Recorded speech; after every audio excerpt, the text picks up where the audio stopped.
And whether it's going to be used is a different question. Okay. Okay, so are you ready to start? Yes. Okay. Do we have, okay. We have what? Yeah. So I think we can hear you well, and yeah, it looks good. Okay, so let's slowly start. So yeah, welcome everyone. Today we're happy to have Enya Xiao from Max Planck Institute, and she's going to talk about BAA brains and the Cayley correspondence. So please. Yeah, so hello everybody. I hope everyone can hear me. Yeah, I'm Enya. I am a PhD student at the Max Planck Institute in Leipzig under Anna Wienhardt. And yeah, I met Flora in January, so she invited me to give a talk here. And so I would like to talk today about some recent progress that started in a bit after, so in January with Eric and Mongxue. And so what did I want to say?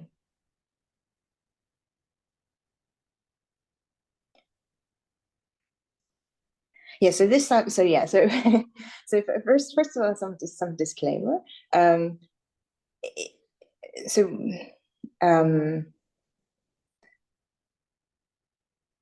so of the three of us, I am the one who knows the least of algebraic geometry. So essentially what we did is we translated some information that is up till now quite well known in the differential geometry world, or people who study higher components in the Higgs bundle world, into something that has more of an algebraic geometric flavor language. And I know very well the story on one side, and unfortunately I'm not very best on the other side, but I will try.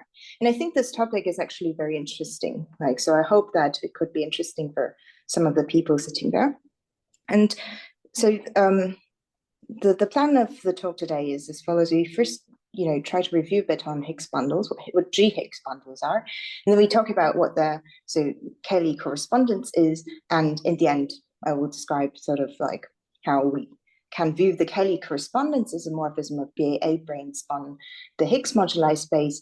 And further work will be, okay, it was conjectured with homological mirror symmetry that BAA brains correspond to BBB brains for a Higgs G check, the Langlands dual, and what are the BBB brains, sort of.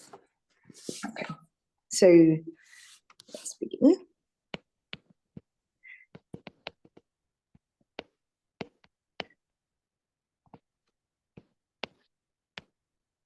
Yeah, so in the beginning, let's fix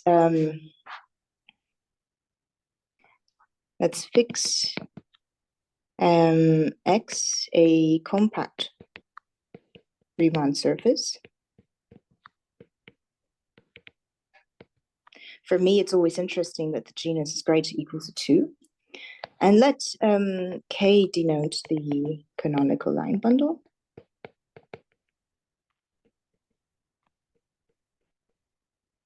And with this, we also fix a K1/2. And we consider it, so let G be a simple complex Lie group. So we can take reductive for this definition, but throughout I would like to stay with simple that is connected. And we pick GRA, some kind of real form, which has a Cartan decomposition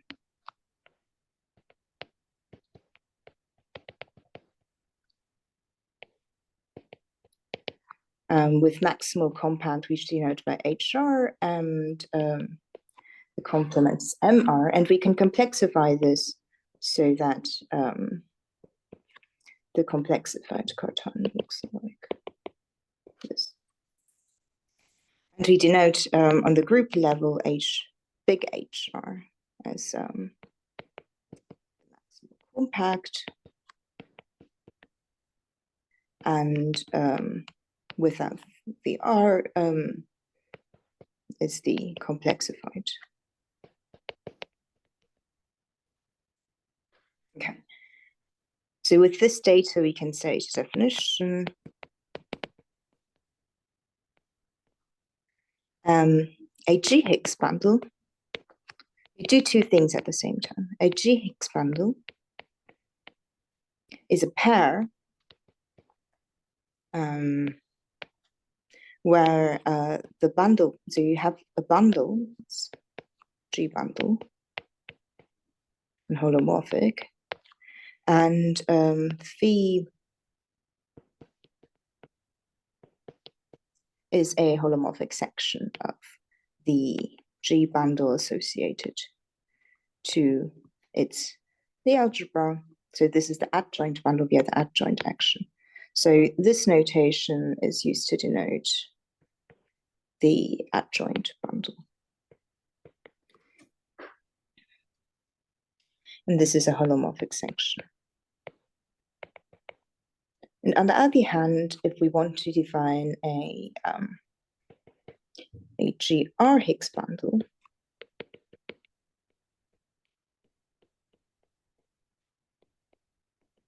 we write it will be a pair, but now will be an H bundle, holomorphic H bundle. And the holomorphic section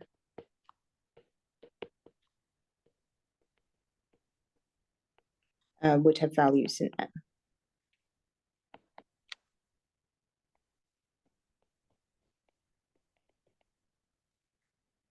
And we have H acting on M via the adjoint action. Okay. So the first remark is the following. We can view a GR Higgs bundle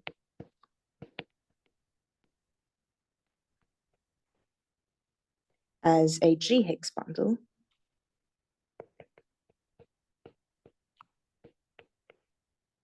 fixed under the involution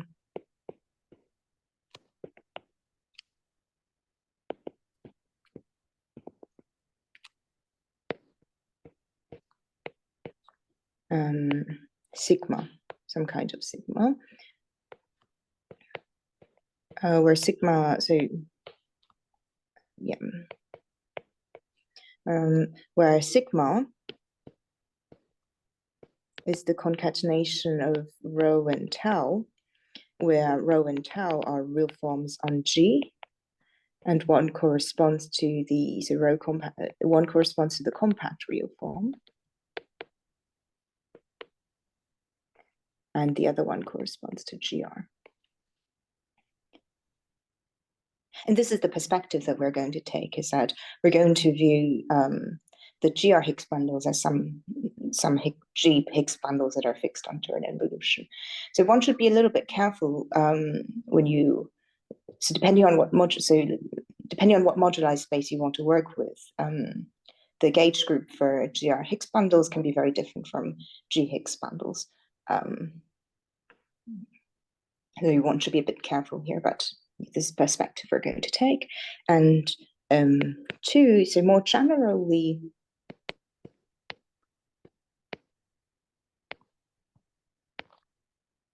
we can twist,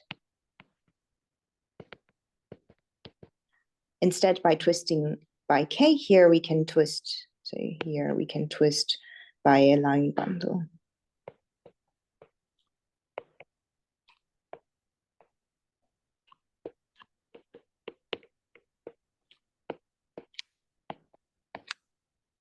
And if we do that, then this will be called an L-twisted G Higgs bundle, or GR Higgs bundle. Okay.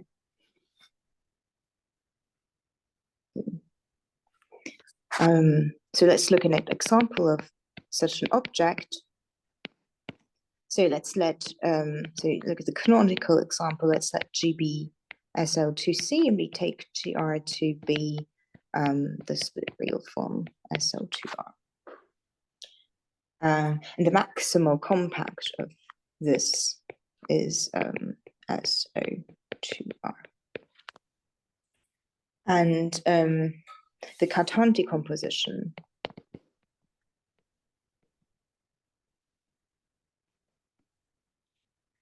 is given by GR equals SL2R plus some complement, and we can complexify it to get that G is equal to SL2C plus M. Which, by the way, if we think about SL2C as generating, as having generators E, H, and F, and the first part is generated by F, and the second part is generated by E and F.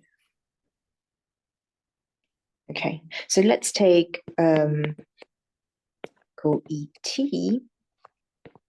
to be the frame bundle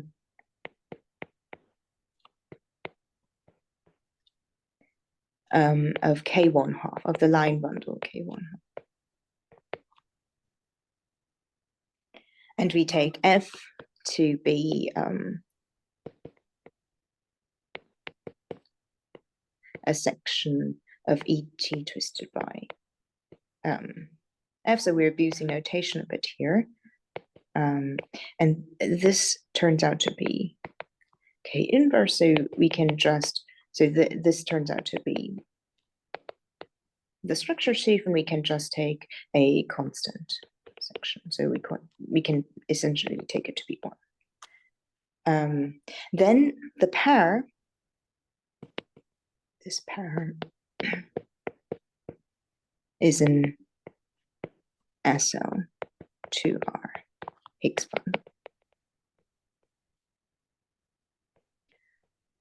And this is a bundle that shows up very often, so it actually has a name. It's called a uniformizing Higgs bundle.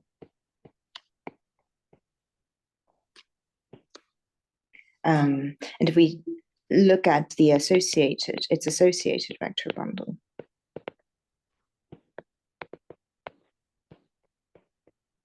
you see the form to K1/2 plus direct sum K minus 1/2, and this would be the section that F is, which is normally the first example you see of a Higgs bundle, except now we write it in the language of a principal bundle. Okay. Any questions so far?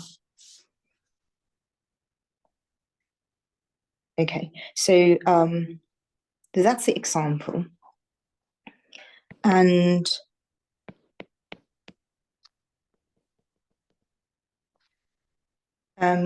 so now I'd like to say something about the moduli space, and I will probably just dump a lot of information, so it's best to do it with a diagram. So we want to think about these objects together, forming a moduli space, and the way to do it, at least to historically, was to take a GIT quotient where first you impose some stability conditions on the Higgs bundles, and you throw away the unstable ones and identify the semi-stable and stable points via S equivalence. And the resulting object that comes out of this, called the moduli space of semi-stable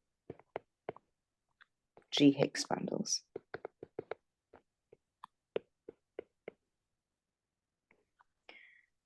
And so I'm not going to talk about precisely what the stability conditions are,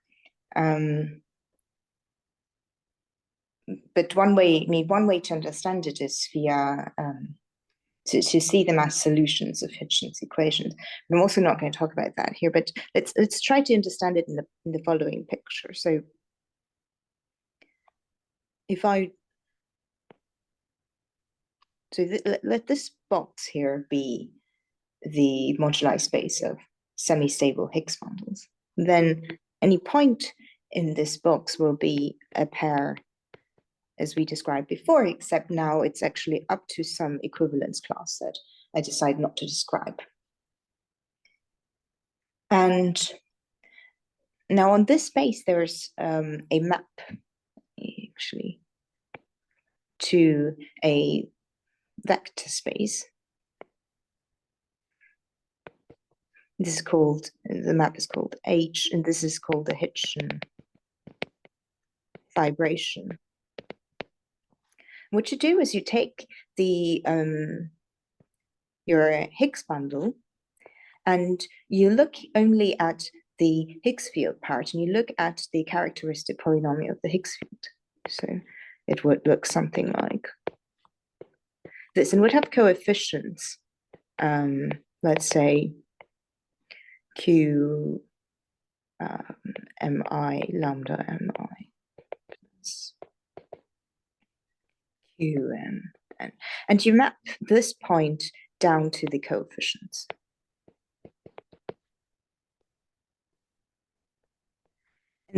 And what you would map into is a vector space, and will be the direct sum of sections where k twisted by a certain power.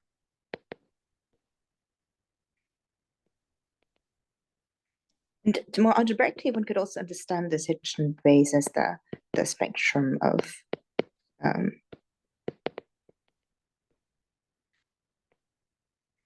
your space.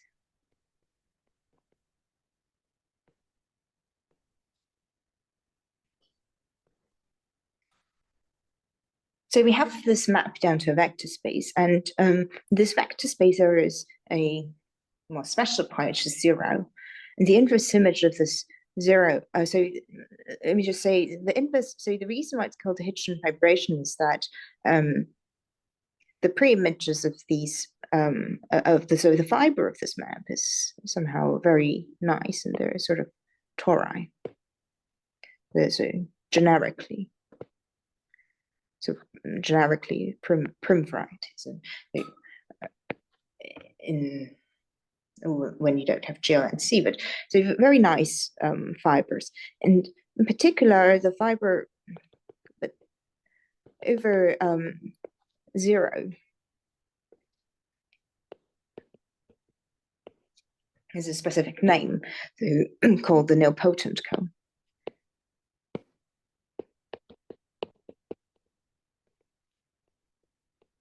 This is a very particular fiber because it's very singular. And what happens is that you also have, so on top of having this vibration, you also have a C star action acting on this space, and it acts by sending, it acts by scaling the Higgs field. So it sends this Higgs field to scaling the Higgs field.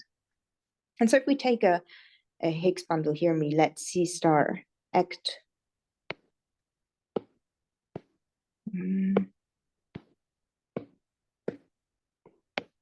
Okay, something is wrong.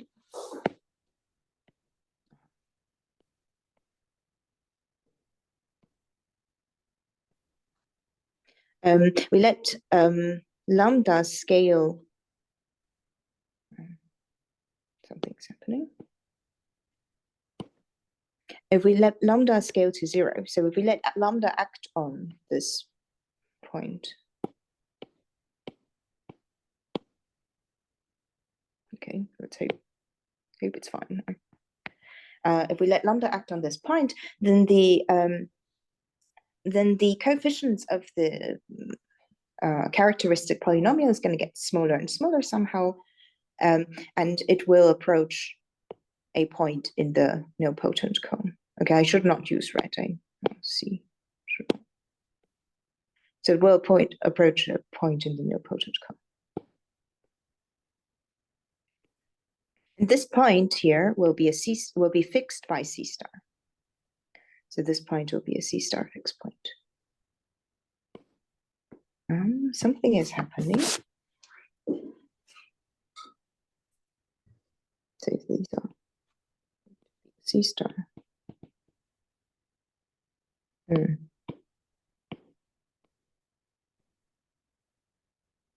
I see what's happening. I'm sorry about the, I think when I write and then my hand is touching the screen, it just tries to create a line. So I need to be more adept.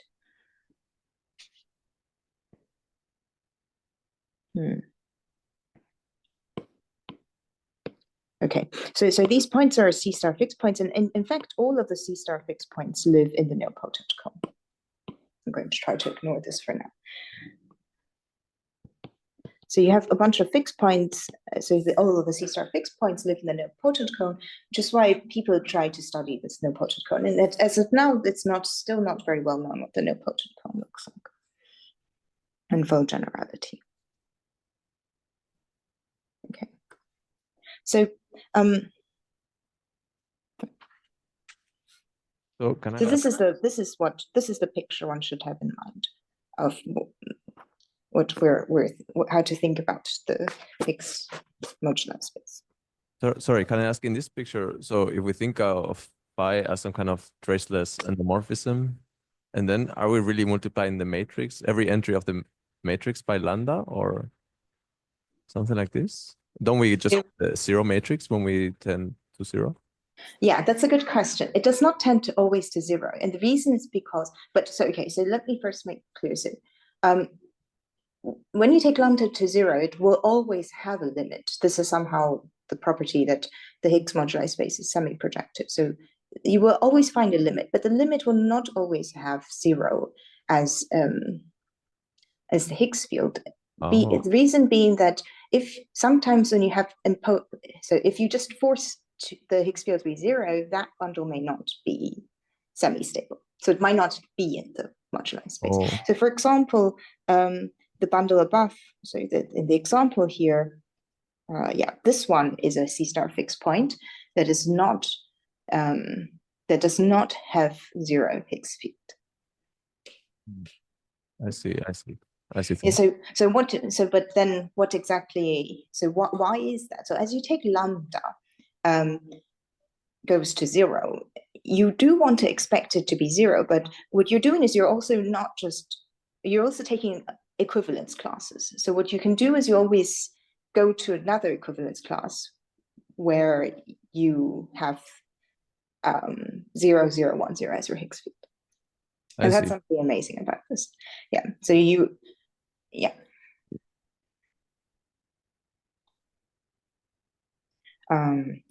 I apologize for the I'm not sure what's happening with my, so let me just try a couple of scribbles because I don't know what's happening. I think maybe it got a bit too hot and started being very berserk. I think it's okay because we can still clearly read what you're saying. So I think it's good. Yeah, but it's a bit annoying when you don't expect that to happen, especially since I was expecting the experience to be somewhat like a Blackboard talk, but turns out that it's not true. So yeah, so of this picture, one notable thing is the Hitchin section. So Hitchin showed this, so now this happening again. So bear with me. In 92, I see. Okay, I'm really sorry about this. I'm going to try and put something here to prevent this from happening. So in 92, that if we take the split real form,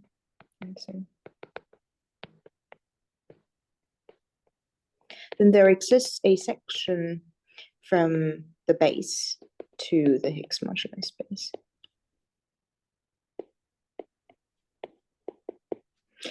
nowadays called the Hitchin section, such that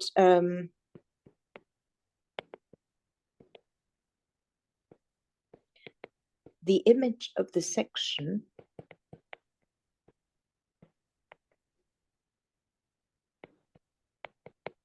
consists entirely of GR Higgs bundles. So bundles that are fixed under this involution. Moreover, if we restrict to GR Higgs bundles, it is a connected component.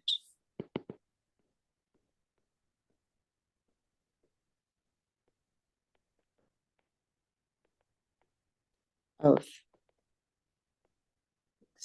GR.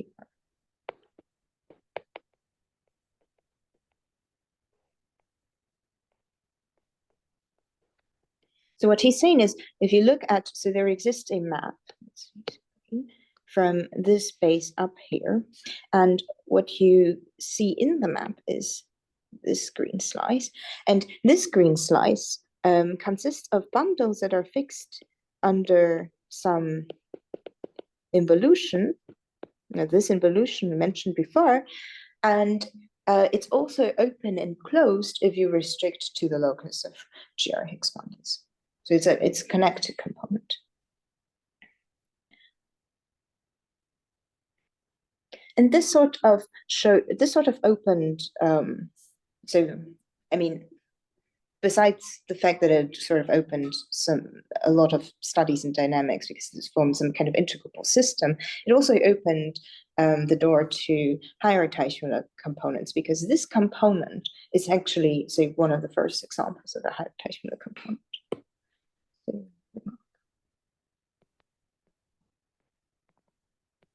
In 2006, Laborie showed that under the non-abelian Hodge correspondence,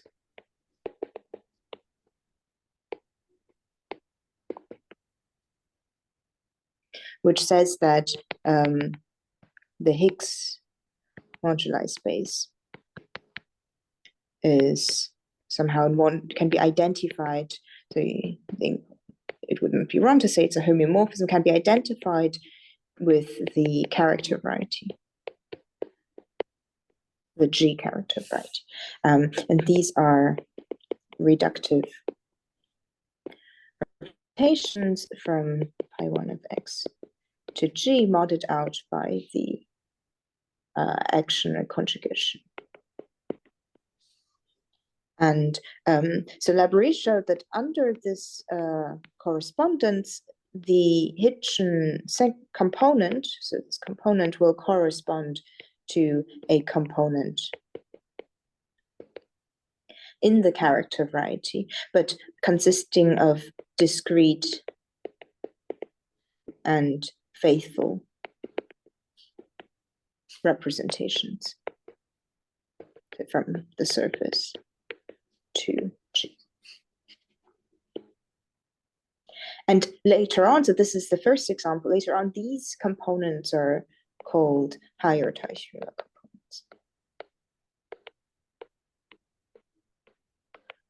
And the theory to look for such components for a particular G is called higher Teichmüller theory. So sort of, this is the way, sort of historically, how one came to study these objects.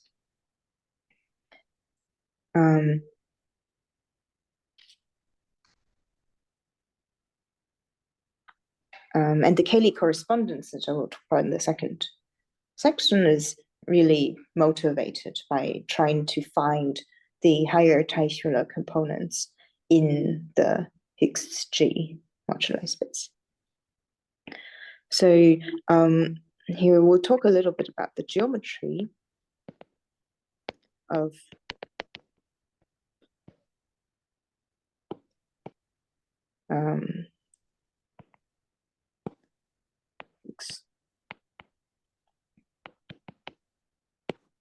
so away from singularities,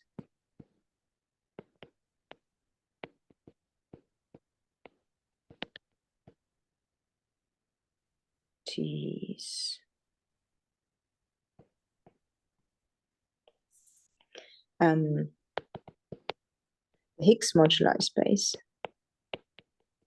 has a hyperkähler structure.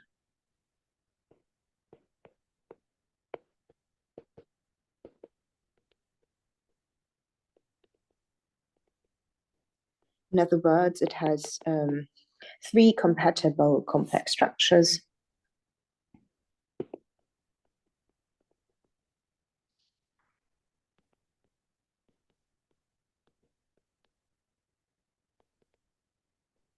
I, j, and k, such that I, j, k is equal to -1. And with the metric, they induce symplectic structures.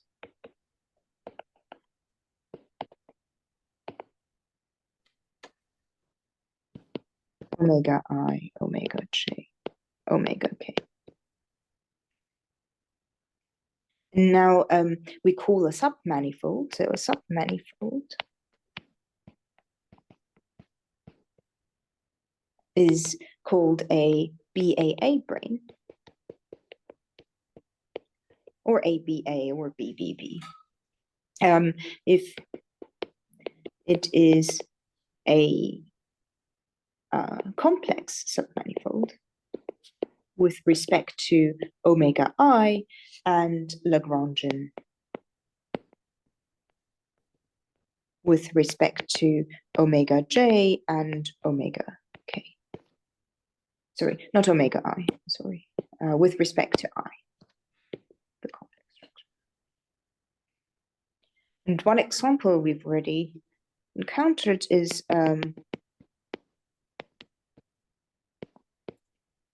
the real locus. So the Higgs bundles fixed by this involution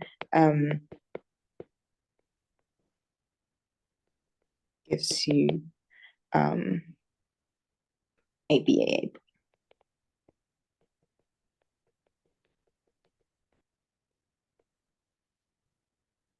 Okay.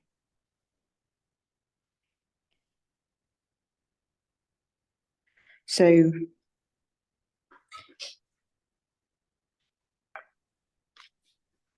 this is sort of what I have to say about the G Higgs bundles, and in part 2 we will talk about magical SL2 triples and the Cayley correspondence.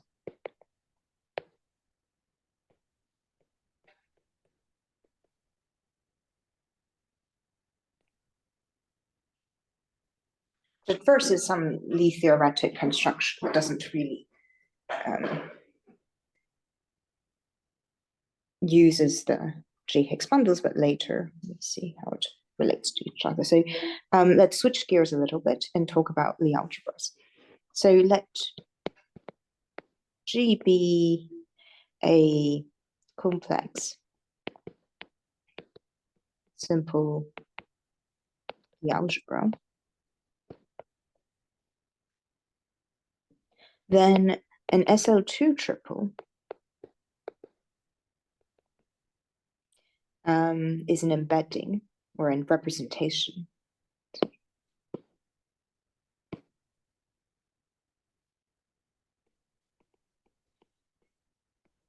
Into G such that, so we can think about SL2 as generated H and F, and we sort of abuse notation by identifying their image in G such that the following commutating relations, so Lie bracket relations, hold.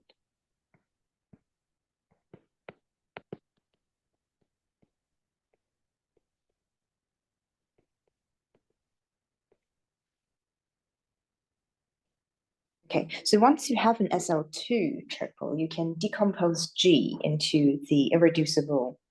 So it makes G into a SL2 representation via the adjoint action, and now we know that SL2C representations will decompose into the irreducible SL2 representations, so we can decompose G. So S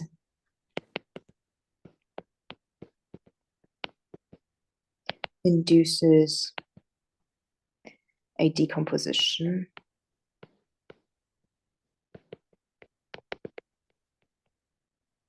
of G into irreducible SL2 representation. We can write G into the direct sum of Wj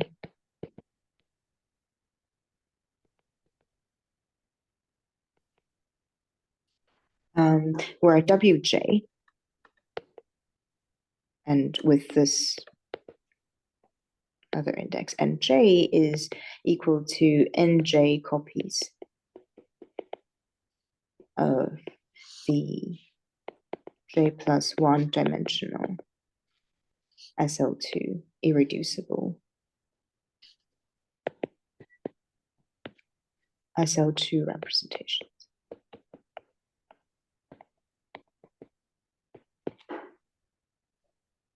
Okay.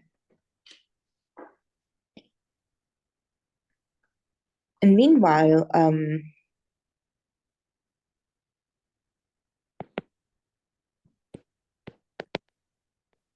given an SL2 triple, we can also decompose G into add H weight spaces. So G decomposes.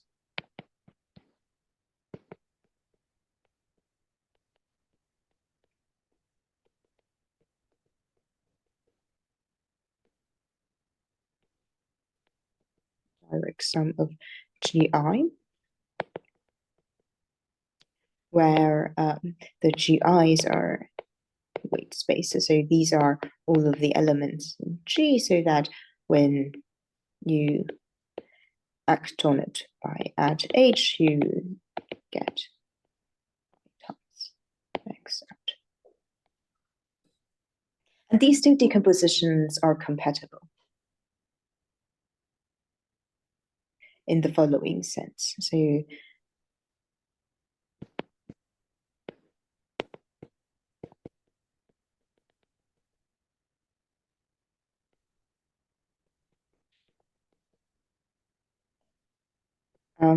can write G as the direct sum of J. And we see an example very quickly. So you sort of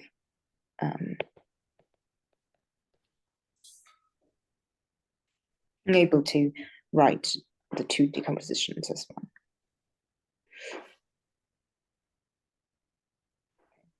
So let's look at an example.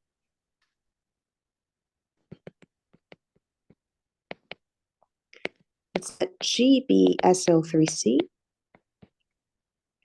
And let's take the SL2 triple E is equal to this matrix, this element H is equal to this element and F is equal to this element. So one should check that these elements satisfy the Lie bracket relations above. And now with respect to these elements, you can look at the decomposition. So so on the one hand, G, so let's just do a sanity check. The dimension of SL3C is equal to 8. So on the one hand, G decomposes into W2 plus W4. And W2 has 3 dimensions, so J+1. And W4 has 5. And the 3-dimensional representation here is F, H, and E.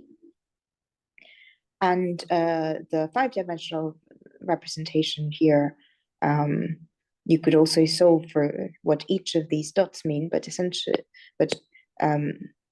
as irreducible as the two representations, when you apply add f, it goes like this, and when you apply add e, it maps the lower dots to the higher dots. And now, on the other hand, we see that G also, so the other decomposition, add H weight space decomposition, we see that G is equal to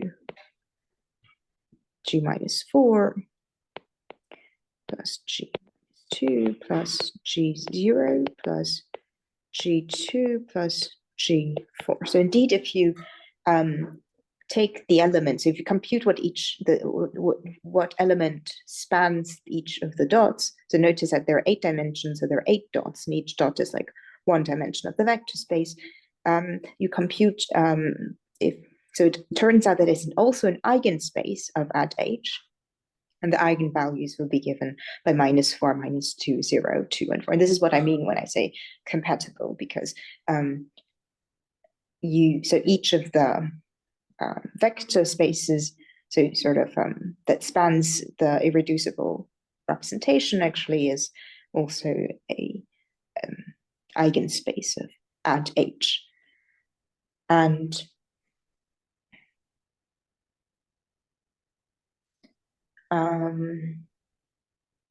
yeah, so each of these dots,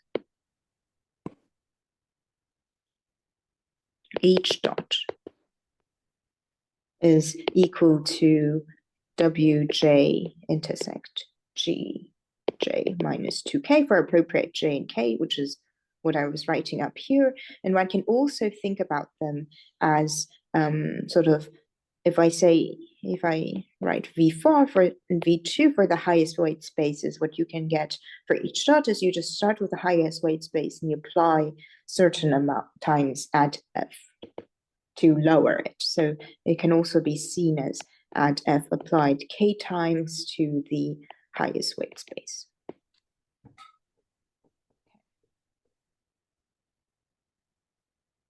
Where now Vj in Wj is the highest weight space.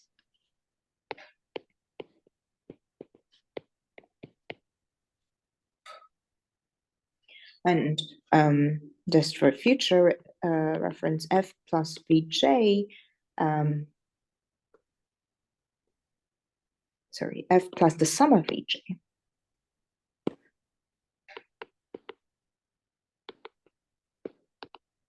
has a name, and it's called the Sloterdijk slice.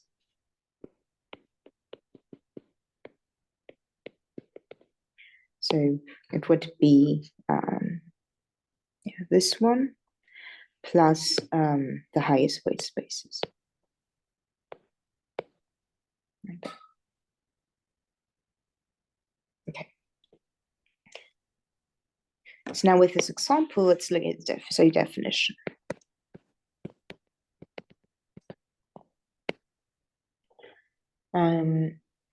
A triple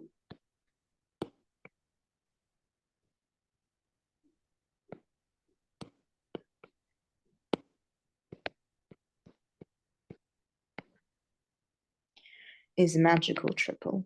It's called a magical triple.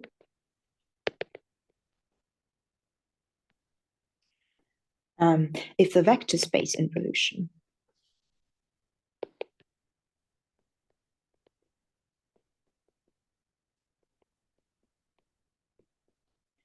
so I realize now that I've used sigma before, but this sigma is not the same one as the one above in general.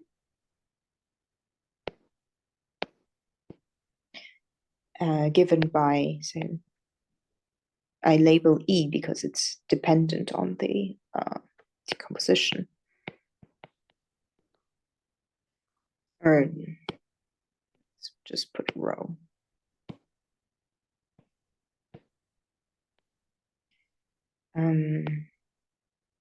It will be just do nothing if x is in V0,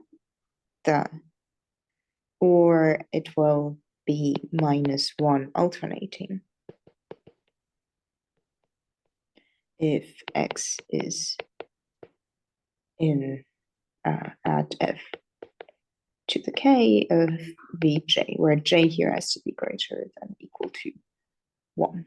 And okay, the condition is that it is a magical triple if this vector space involution is a Lie algebra involution.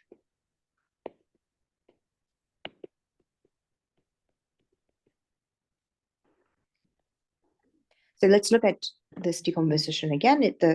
Now we label with blue. So what does sigma do to each of these dots? So first, there are no dots in V0 somehow, because there is no V0 in this decomposition.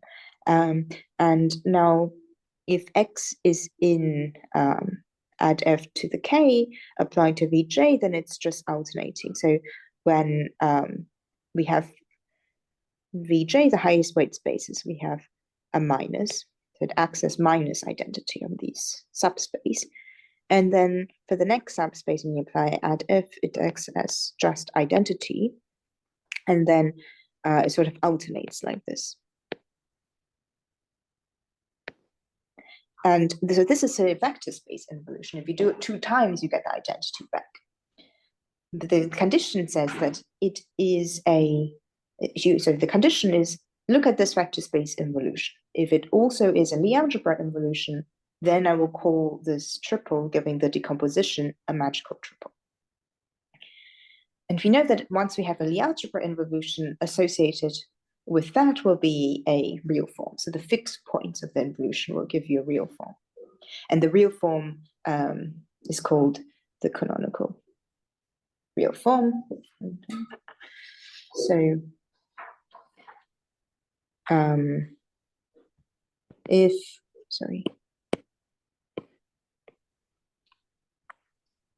if rho is a magical triple,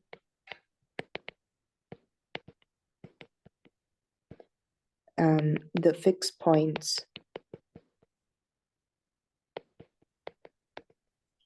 of sigma rho is called, so let's say it's a real form of G and O, right? It's corresponding to the magical. Sorry.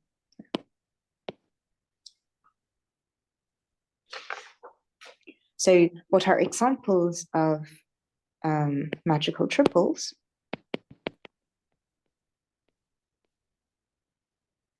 The example we have here, the E, H, and F here, is a magical triple.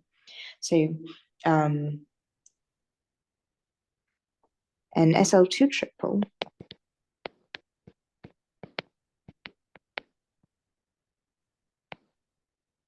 is called principal if the dimension of the kernel at E is equal to the rank. There are also other alternative definitions of what principal means, because it has several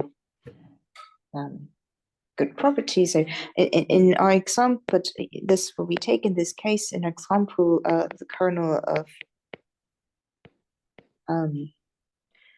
at E, you can compute with, so with this particular E will be generated, will be 2-dimensional, generated by E itself and another matrix.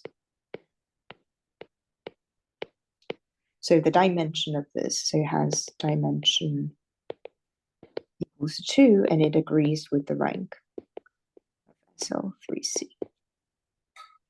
So in this case, the example above is a principal triple, and the example here is to tell you that principal triples are magical.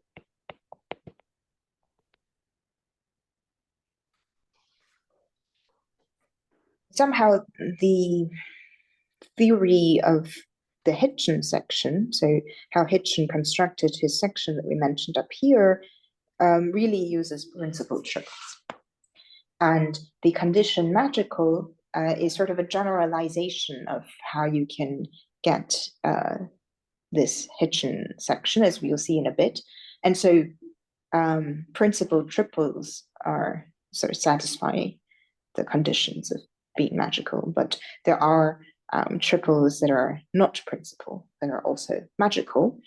And if that is the case, then you get very nice behavior similar to the Hitchin section. So you somehow come up with some components, and that's the Cayley correspondence. So one subtle point is I've defined here a magical triple for G complex. And so if you want to think about a real triple, so if I have an SL2 triple in some real Lie algebra, then this will be magical.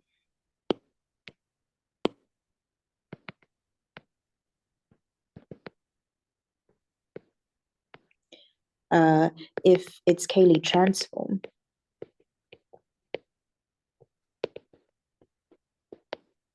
which is a way to get from real triples to complex triples. So you do the Cayley transform, it's complex triple, and if it's Cayley transform, it's magical. And the fixed, so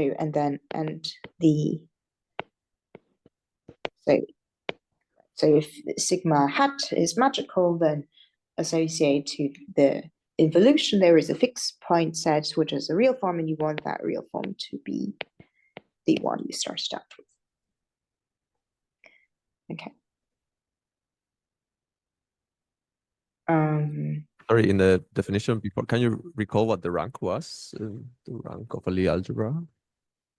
Or how to compute it easily in some examples or something? I think the rank of... One second. So I think there is two notions. One is the real rank and one is the complex rank. And I think in this case, I think it's just the rank of the maximal torus. Or the Cartan subalgebra. Okay. Can you tell it from the rank of the matrices inside, or? Yes, so in this case, the Cartan subalgebra is given by diagonal matrices. So it will be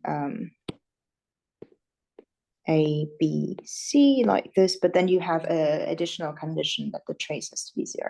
So the dimension is equal to 2.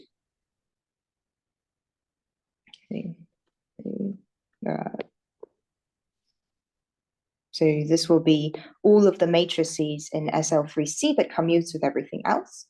And yeah, and you have this additional condition that A plus B plus C is equal to 0. So you have 2 dimensions. So for SLN, the rank is equal to n minus 1. Okay. Okay. So thanks. Yeah.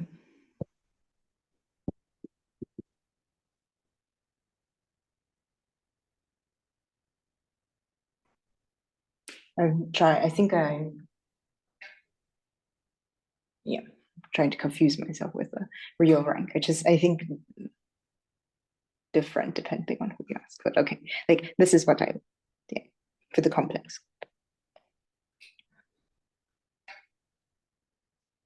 Okay. So now that we have the objects, one thing that we also have is a classification of magical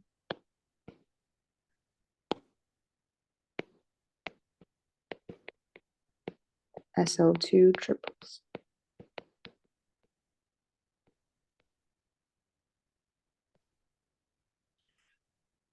And this is a classification for real Lie algebras admitting.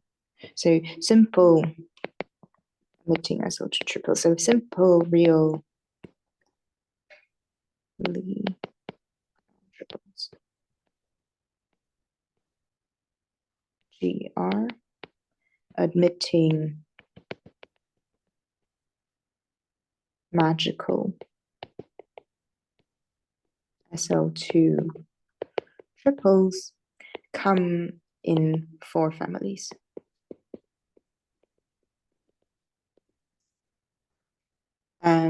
One is if GR is in G and is a split real form. This is a principal. So they will admit the principal triple. And 2 is if GR sitting in G and G, so the complexification is a Hermitian symmetric of tube type. So their associated symmetric space is Hermitian symmetric, and tube type is a particular is another definition. So that I don't think I want to go into. And 3 is if G is equal to is there some question? No, thanks.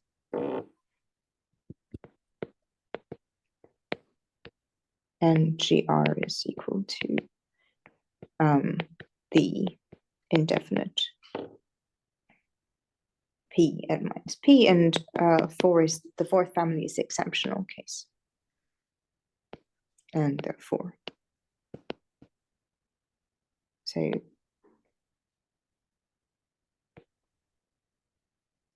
E6 2 7 5 E8 minus 24 F.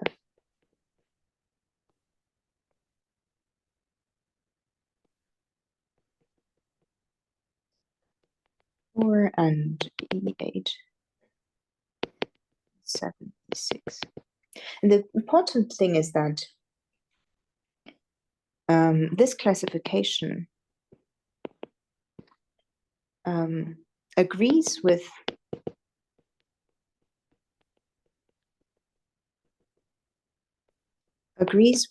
the list of GRs admitting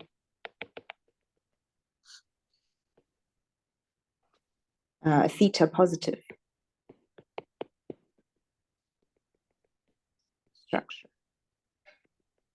which was shown to be one of the defining features of giving rise to higher Teichmüller spaces. So from which, and it is currently a conjecture, that all higher Teichmüller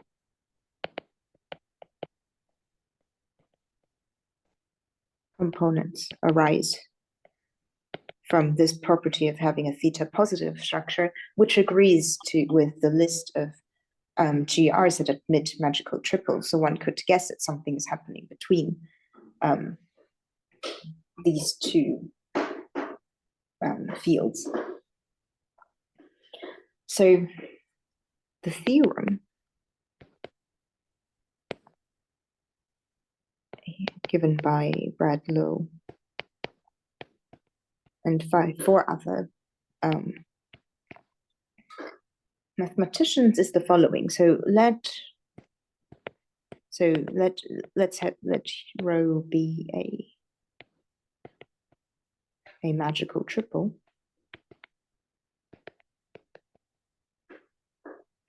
Then there exists an injective open and closed map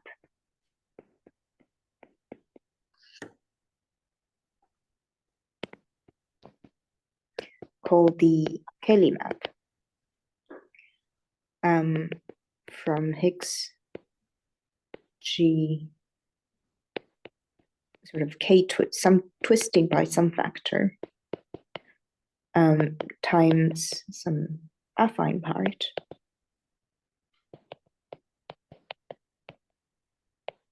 also twisting by some factors into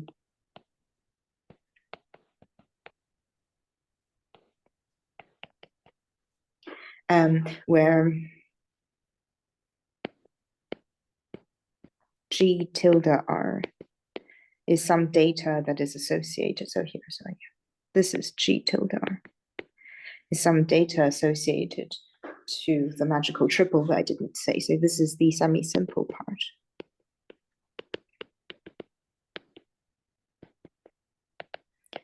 Of the Cayley group, which also lives in G.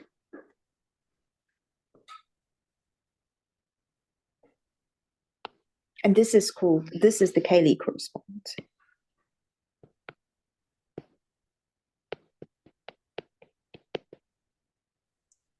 The significance of this is that it captures a lot of the components in the Higgs moduli space that are conjectured, sort of components in the Higgs moduli space that are conjectured to be higher Teichmuller components. So there is some individual work on the components in Higgs G that correspond to discrete and faithful, so higher Teichmuller components. So every representation of the component is discrete and faithful, and they did this case by case for different G. And this framework sort of says all of that work can be sort of summarized by having a magical triple, and the map, so sort of the components will be the image of an open and closed map, and the map is the one I just wrote down. And the image will give you the components that you're looking for. So a priori, there are more components than they found, sort of case by case. So a priori, that could be the case. And in Hitchin's case, so if you take a principal triple, you would just not have this part. You would just have the affine part. So you would just, so the first factor in the domain is somehow discrete, so you would just have the affine part. And this also explains why in the Hitchin, so this also sort of corresponds to the Hitchin section being the image of this vector space, so the Hitchin base.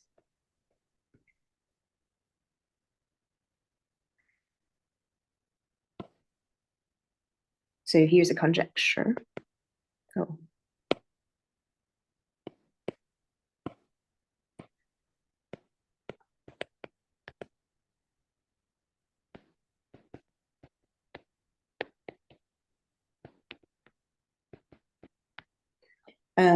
The Cayley components, so the image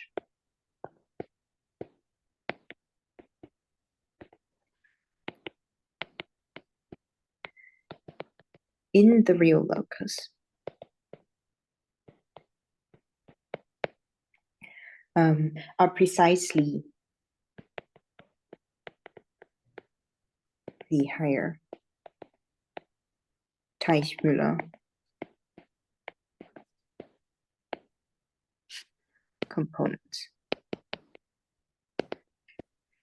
And the status of this conjecture is that this is known to be true for the first 3 families. So the only work that needs to be done is to check for the exceptional groups that they agree. And what we've done in our work, so up until now, this is sort of known since 2021. And what we've done now is to realize that, okay, on the right-hand side, so in the target, we have something that is a BAA brane, and actually the domain of a map is also a BAA brane, and this will give you a morphism. And this map is a morphism of BAA branes. So this is the third part. So, morphism of BAA branes.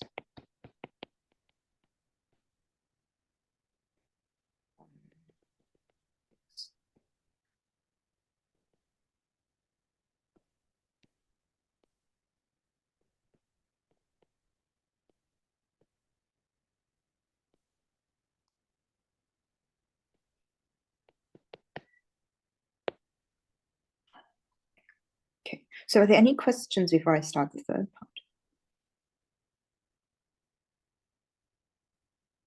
Okay, so this is the part where some of the constructions will take place is in stacks. Yeah.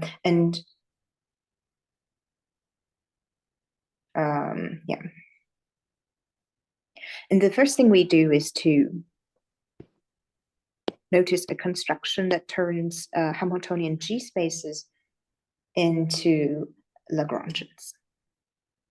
So this is called Gayotto Lagrangian.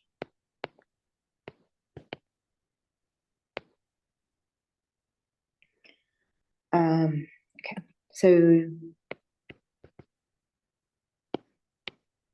get started to get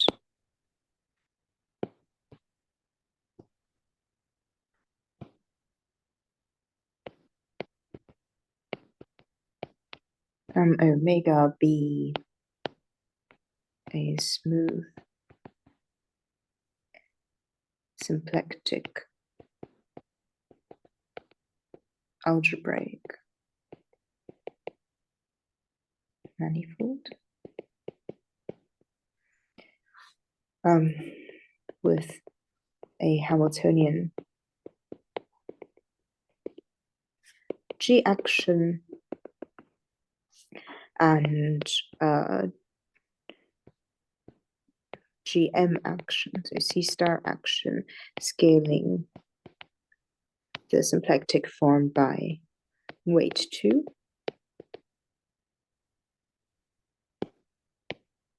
So we could actually scale by any other weight that is greater or equal to 1, but for our particular case, we took, so because we took the K1/2, we want weight 2. And this we call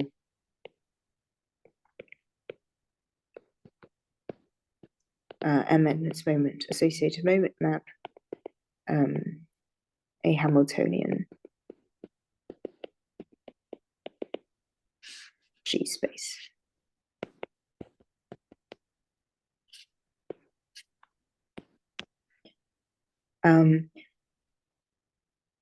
And associated to a Hamiltonian G space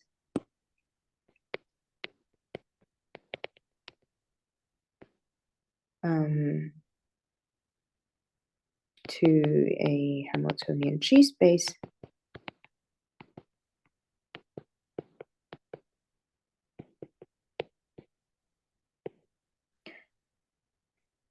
we define Gayotto's Lagrangian. We call it lag M, and this will be sections from X to the stack M twisted by K1/2 mod G, and these will be classifying maps, sort of pairs of objects, E and S, where E is in a G bundle and S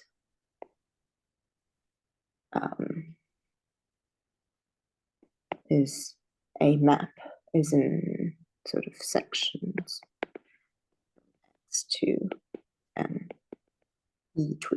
EK twisted by 1/2. And the latter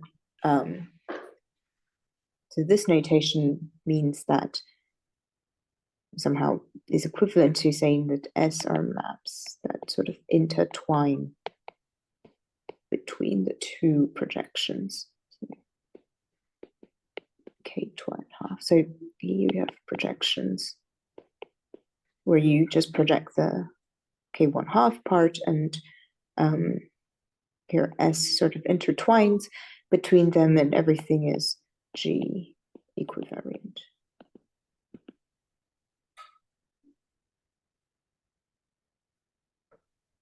Okay. So the theorem, first written down by Gaiotto, is that such objects, there's a morphism, the morphism from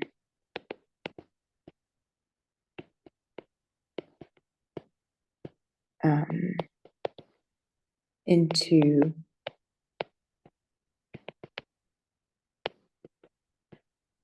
the mapping stack, which one can think of as the stack of Higgs, the Higgs stack,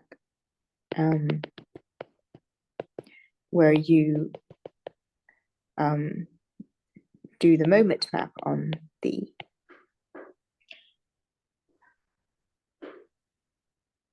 section S. I'm forgetting something. Is Lagrangian. And the image is a BAA on Higgs. So here are two examples of this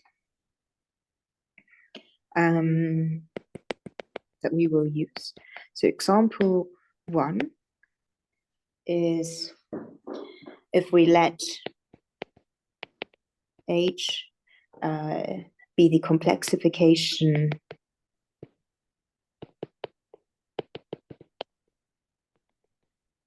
of some maximal compact of a real form. So maximal compact. And then the pair, so the Hamiltonian G space,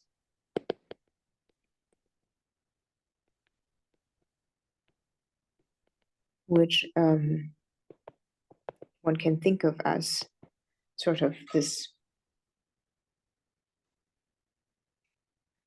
twisted bundle, and the moment map given by, so the moment map of the G action given by conjugation. So this pair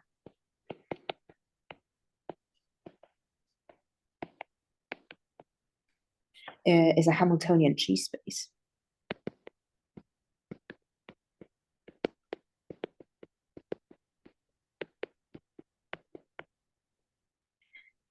And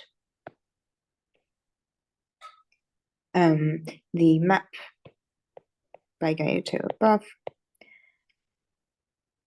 maps has image Higgs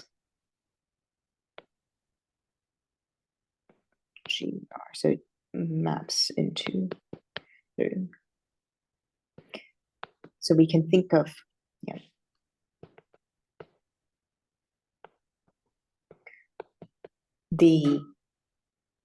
so you can think of log M as the real locus in Higgs G.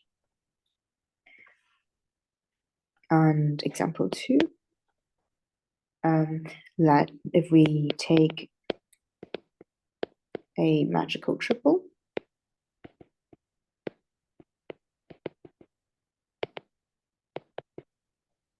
and we take its Cayley transform,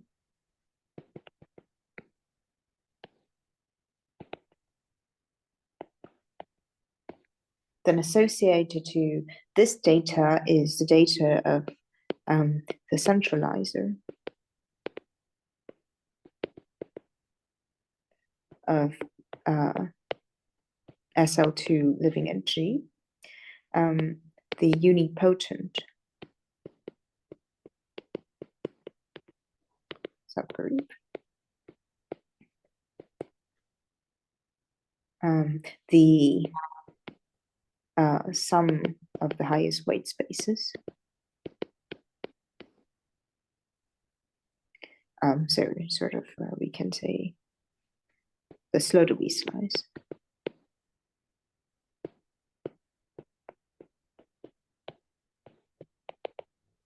And the complexification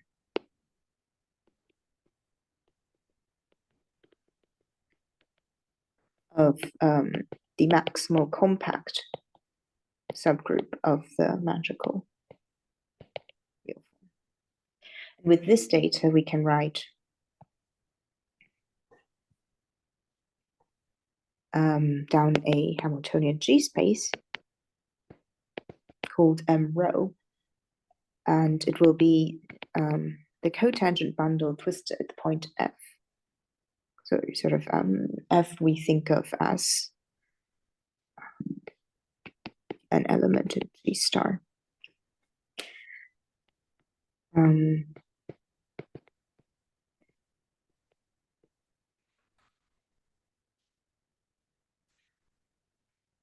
Where quotient G by the left action of U and C intersect H. And you can think of this as the twisted bundle G by this Slodowee slice. Or let's make it a vector space. Do this. And the moment map is given by conjugation again. So this is a bit complicated because I'm skipping some things.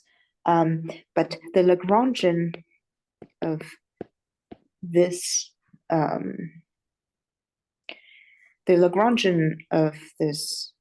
Hamiltonian G space will be sort of, can be identified with the domain.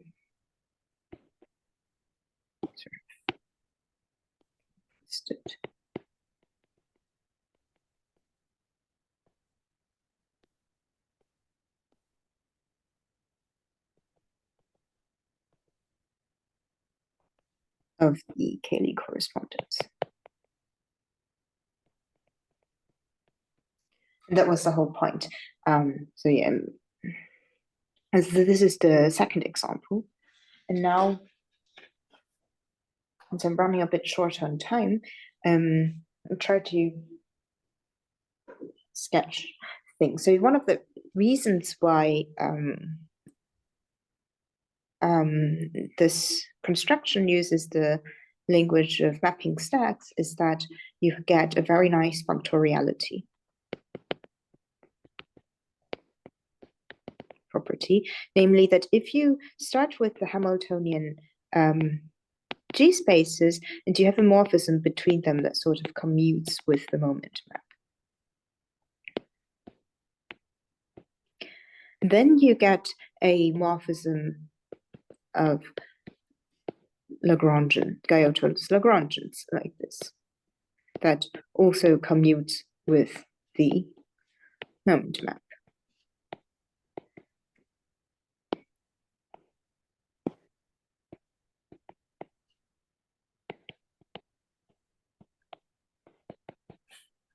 Okay, so now we've already seen what we wanted. We have written down two Hamiltonian G spaces and sort of, I didn't show this, but I claimed that when you take Guyot-Hulse Lagrangian of these two Hamiltonian G spaces, you get the domain and the target of the Cayley correspondence. So what comes is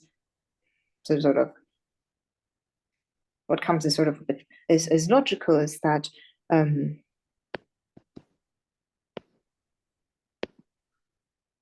we want to say that the Cayley correspondence is induced by some map between the Hamiltonian G spaces phi, and it will be lag phi. So this is the theorem that this is the main result of this forthcoming paper, that the map phi tilde on the level, so of these product spaces induced by inclusion, so by inclusion,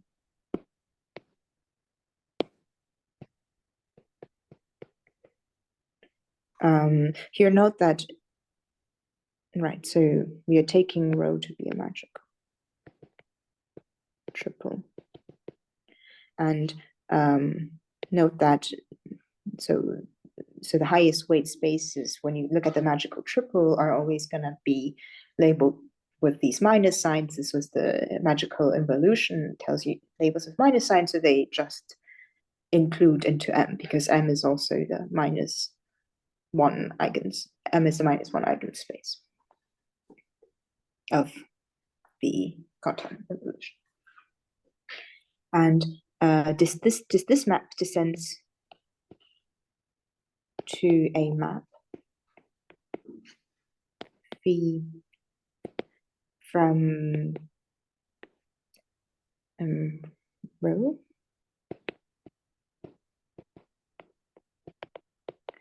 to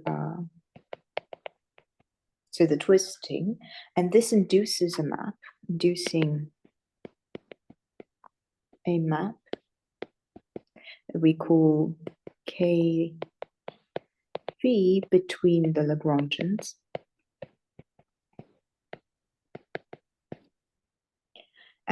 That descends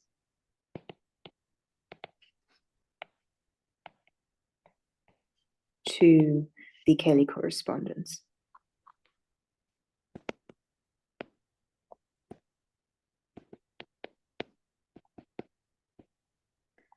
On the semi-stable locus.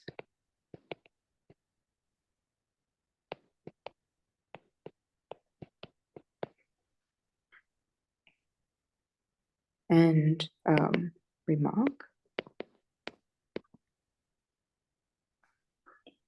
This is an example of a morphism between BAA branes on Higgs G and homological mirror symmetry predicts that BAA branes on Higgs G should correspond to BBB branes on Higgs G check. Where this is the Ling-Lanz dual. So I think our next step is, so one should expects a morphism of BBB branes corresponding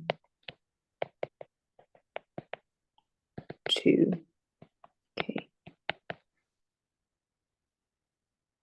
And finally, as a last point, if we can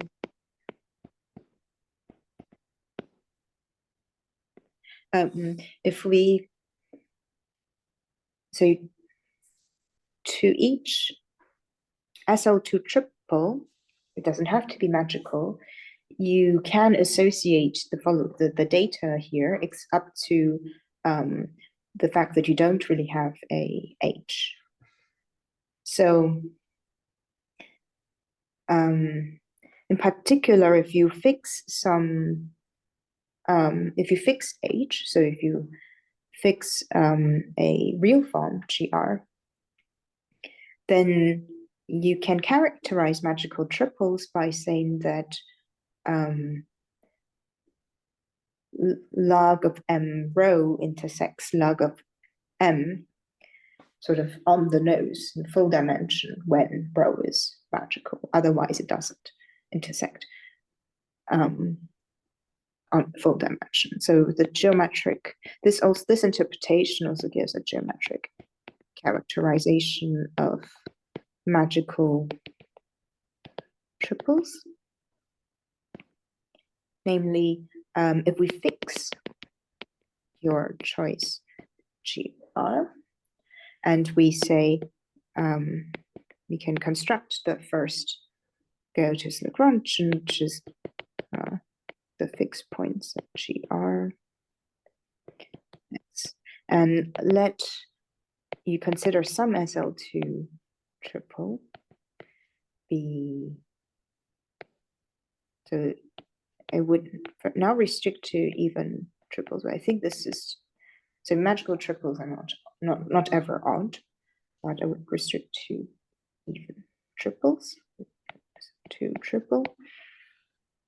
Then the statement is rho is magical if and only if the Lagrange, so the Goeth's Lagrangian construction the previous way, with respect to this data, where H is fixed by your choice of JR, is full dimension.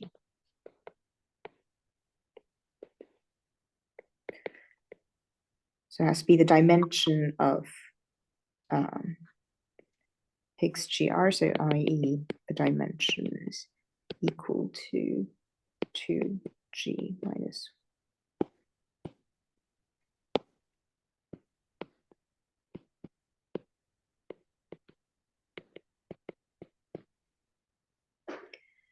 Yeah.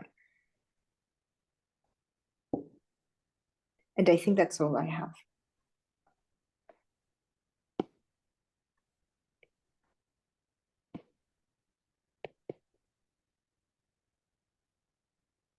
Yeah, thank you very much. So is there any question from the audience?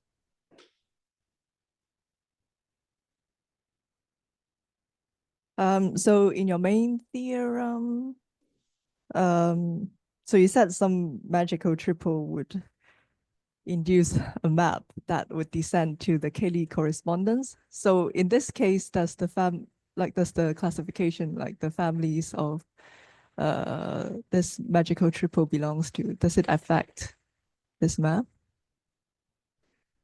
I didn't understand the question. So I thought at the beginning, like there was a classification of the magical triples. Yeah. Yeah. So does that classification play a role in this theorem? Yes. So you have to, so in this theorem, we start with a magical triple. So you have to pick one, and the only ones available are the ones that are in the list. Right. But so I thought like previously you said that only the first three families, the Cayley correspondence. Yeah, so you mean this conjecture that says that they're precisely higher tabular components? Yeah, so this doesn't affect it. So the idea is that so we've sort of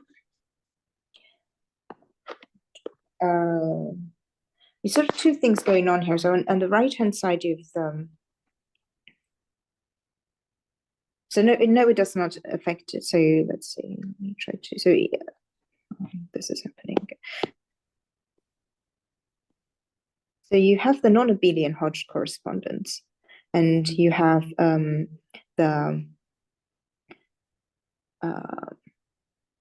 so you have the double moduli space, which is the Higgs moduli space, and on the Betti side, or the Dirac side, you have the character variety. And the conjecture is trying to say something between these two spaces. We're saying something, yeah, so between these two spaces. We're saying, okay, if I have, so because they are topologically, so because they're homeomorphisms, if you have a connected component in the Higgs moduli space, there should be a connected component in the side of character varieties, and vice versa. So connected components should coincide. But what we're saying here, we're not really applying on abelian Hodge. The reason why I need to say descends to the Cayley correspondence is because the construction for the Lagrangians are in stacks. So but the Cayley correspondence is a statement of the semi-stable locus. So you then descend to the semi-stable locus. So in this picture, what you have is you have the double moduli space, but then you have some you have the stack picture. I don't know what it's called, so I'm not knowledgeable enough, but the stack picture somehow includes the semi-stable locus.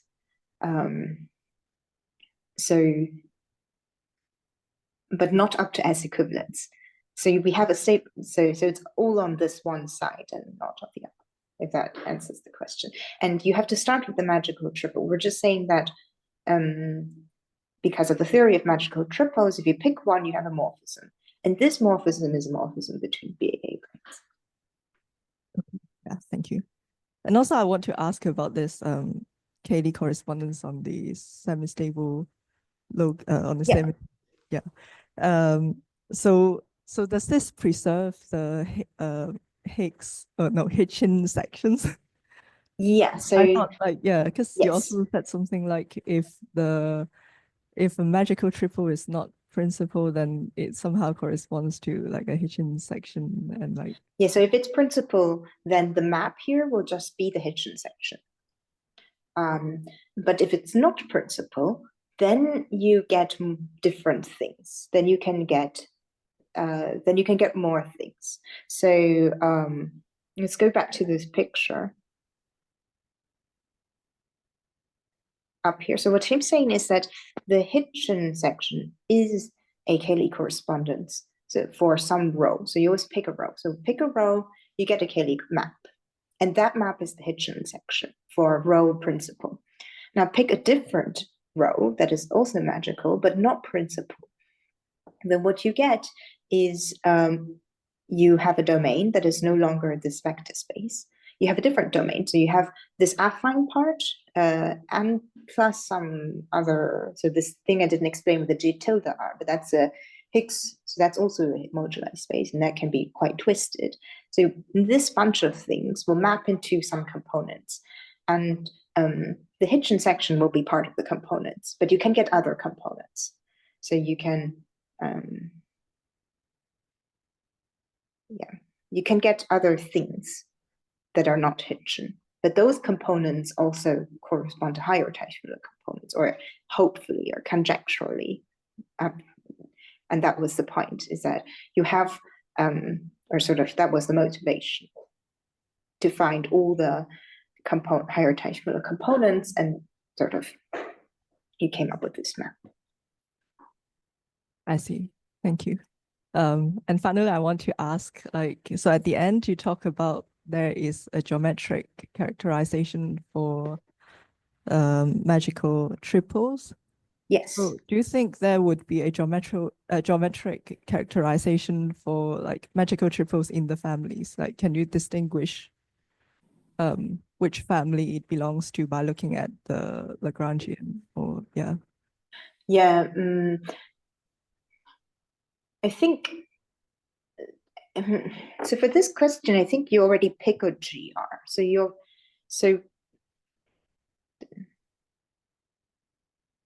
Not sure. So you always pick you always fix a real form. You always fix GR, and then you ask, are there magical triples corresponding to this GR? And the classification says, fix a GR, or actually look at all the GRs that admit magical triples, and this is the list. And the problem is that the condition for a magical triple with this involution is rather arbitrary. So, I mean, at the moment, it's a sort of rule that gives you the thing, but there's no really explanation as to why that rule works. It sort of copies what Hitchin did, but it just worked. And so I think this is why I wanted to see if there's any additional thing that can say, okay, if I give you a GR and I look at all of its triples, then the particular triple is going to be magical if and only if certain things happen. But a priori, we know that the GRs that are going to admit at magical triples will be something on the list. The only thing is whether the criteria for it to be magical is sort of, it has a geometric interpretation, if that makes any sense.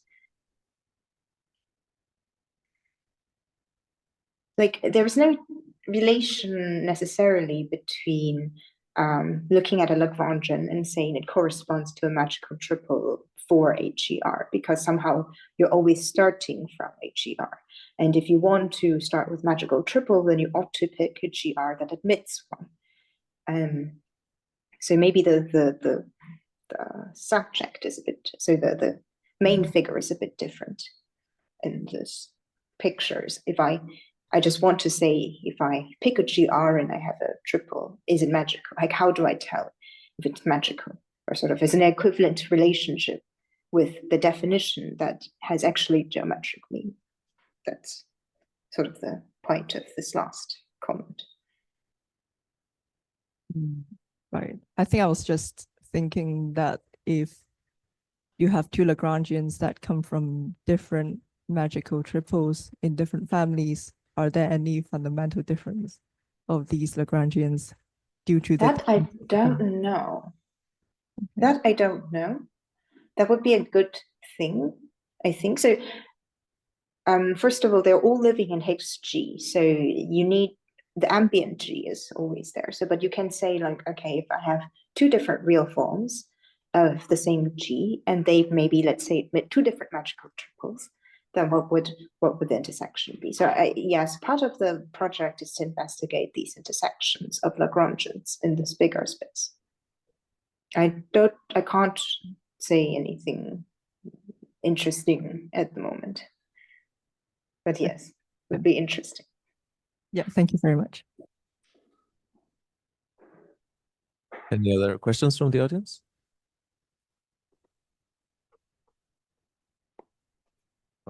Maybe about this. So is it true that this Cayley correspondence is some kind of generalization of the non-abelian Hodge correspondence, or it's not really?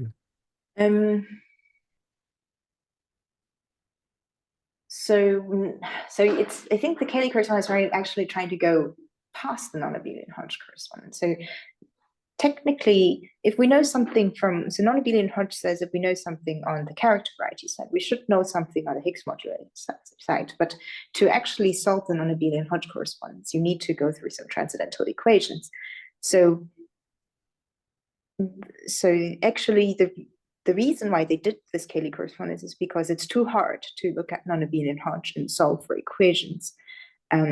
So they went through but there should be a correspondence between higher titular components and on the Higgs side. So we know that. So they went into the Lie theoretic. So that's why they say, or the intuition is that there should be something lying in the Lie algebra that tells you these things.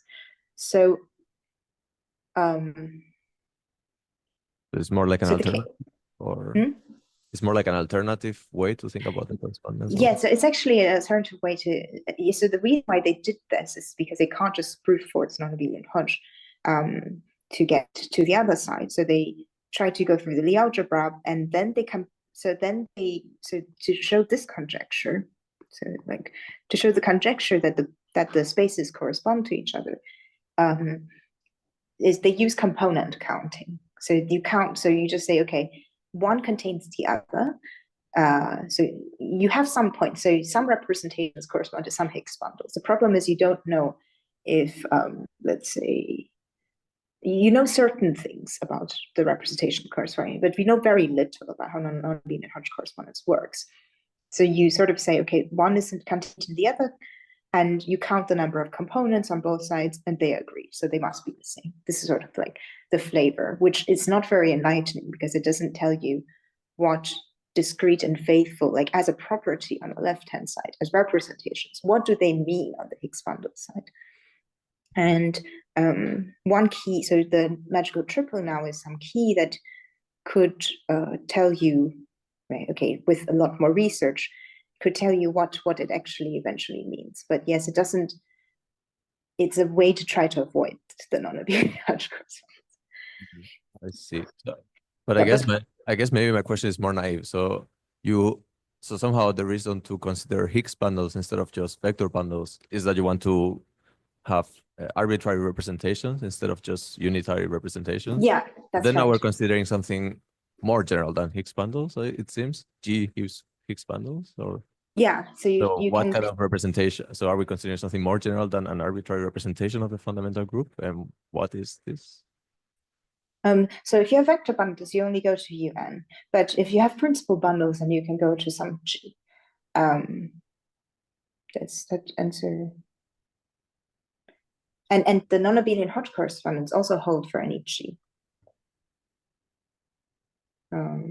Does that answer the question? Do you take representations instead of in GLN, you take representations in some other? Yeah, in G, but you want G to, okay, except part for the exceptional ones, you want G to be in GLN. Okay. So the theory started with G being in GLN. So you consider principal bundles, but if you want to switch the vector bundle side, you can just associate. So you just take the associated vector bundles. You can, so for, at least for the classical cases, you can think about, you can go back and forth with like vector bundles and principal bundles, and the non-abelian Hodge correspondence still holds. Oh, I see. So actually this Higgs bundle is still non-abelian correspondence, just for, Yeah. Okay, I see. But it only holds for the semi-stable, so the moduli space. So if you go to stacks, it no longer holds. So the question of higher Teichmuller components doesn't really make sense in stacks, but you can always think about things in stacks and then go down through S equivalents. I see. Thanks. Okay. Any more questions from the audience? Oh, if not, then let's thank the speaker again. Thank you very much. Yeah, apologize for the technical issues. Yeah, no worries. I think it was okay. Yeah, must have been annoying for you. I didn't know it would happen. It just never happened for me before, so.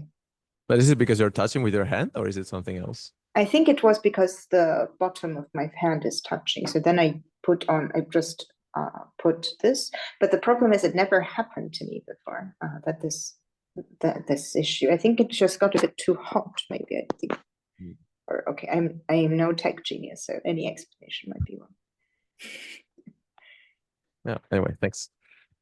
Yeah, so yeah, then let us know if you're gonna travel around here at some point in July. Okay. Yeah, thank you very much. Yeah, thank you. Bye-bye.